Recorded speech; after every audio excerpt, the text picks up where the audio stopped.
बतिया 12 जब बजलैताऊ जंप मारो है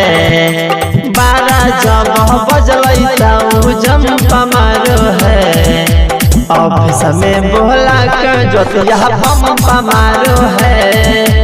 12 जब बजलैताऊ जंप मारो है होटल में बोला के मनीषा पंप मारो है रिकॉर्डिंग बाय मां शांति म्यूजिक अलीगंज जमुई।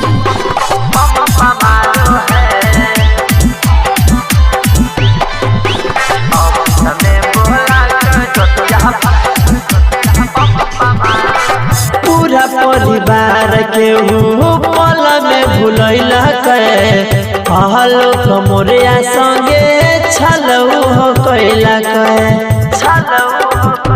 हाँ पूरा परिवार के पल में भूलैला कहलो कमरिया संगे छल बड़ी कैला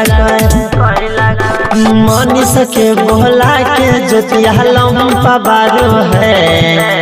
मनीष के बोला के जोतिया लंपा बारो है ऑफिस में बोला के जोतिया पंपा मारो है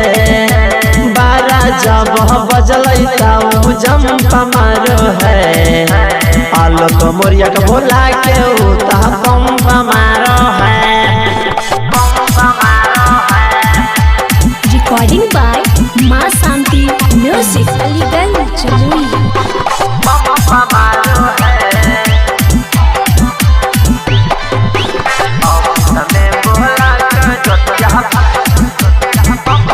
अगर में घघरा